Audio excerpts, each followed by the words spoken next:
నమస్కారం అమ్మ. నేను డాక్టర్ శివరణి సంతోష్, పిల్లల వైద్య నిపుణురాలిని. పిల్లలు ఏళ్ళు చీకొచ్చా అంటారు. ఇప్పుడు యాక్చువల్గా నెలన్నర వయసు నుంచి పిల్లల నోట్లో నెలన్నర నుంచి చేతులు నోట్లో పెట్టుకోవటం మొదలు పెడతారు. వాళ్ళు ఎందుకు పెట్టుకుంటారు?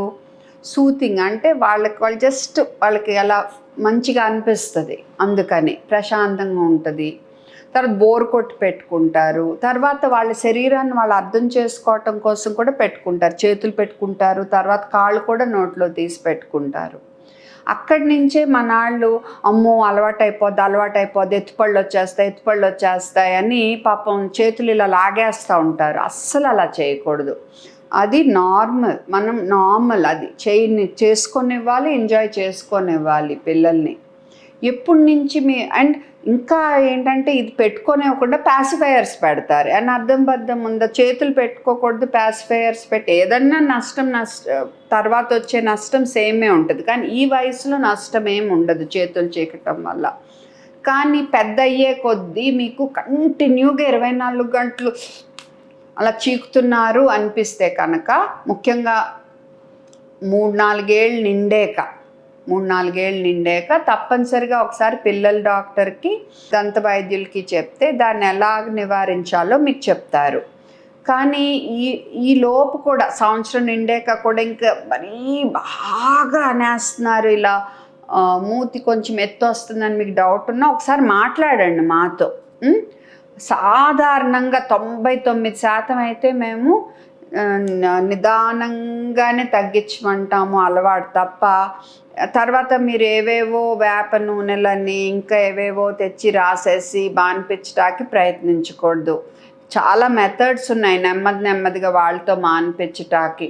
సో అది కూడా ఒకసారి మనతో మాట్లాడి జాగ్రత్తగా ఎలాగ మనం దీన్ని చెయ్యాలి అనేది చూసుకుంటే బాగుంటుంది. ఒకటి చెప్తాం ఏంటంటే, ట్రాన్సిషనల్ ఆబ్జెక్ట్ని ఇంట్రడ్యూస్ చేయండి అని చెప్తాం. అంటే ఏంటంటే, ఇప్పుడు చీకే అలవాటు ఉంది, ఎందుకు చీకుతున్నాడు? అదొక అలవాటు. పడుకునే ముందు, లేకపోతే ఏదైనా చూసి భయపడినప్పుడు, ఆకలేసినప్పుడు, అలా బోర్ కొట్టినప్పుడు చీకుతారు. సో బోర్ కొట్టినప్పుడు మీరు ఏం చేయాలి? ఏదో ఒకటి ఒక బొమ్మల పుస్తకం చూపించటము, ఇలా లక్క పెడతలా అక్కడ పెట్టి ఆడించటము, ఇలాంటివి మనం చేసుకోవచ్చు. నిద్రపోయే ముందు చీకుతున్నాడు అనుకో, ఇలాంటిది ఏదో ఒక బొమ్మని ఇలా హత్తుకుని పడుకునేటో, కప్పుకునే దుప్పటినిలా అనుకునేటో, చెవినిలా అనుకునేటో నెమ్మదిగా మనం అలవాటు అండ్ ఈ బొమ్మలు వాడేప్పుడు కూడా ఈ శుభ్రంగా ఉండాలి.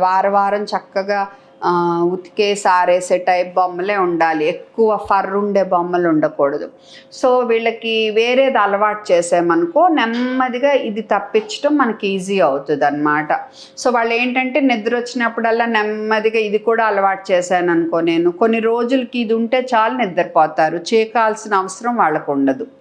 సో అండ్ ఇంకోటి ఎప్పుడు చీకుతారు? వాళ్ళకి ఏదన్నా విసుగ్గా ఉన్నప్పుడు, ఆకలి వల్ల కానీ ఇంక దేని వల్ల కానీ. సో ఆ విసుగు అనేది లేకుండా వాళ్ళ ఆకలిని అది ముందే గుర్తించి టైంకి అన్నం ఇవ్వటము, ద్రవ పదార్థాలు అవి బాగుండేట్టు చూసుకోవటం, ఇవన్నీ కూడా చాలా ముఖ్యం.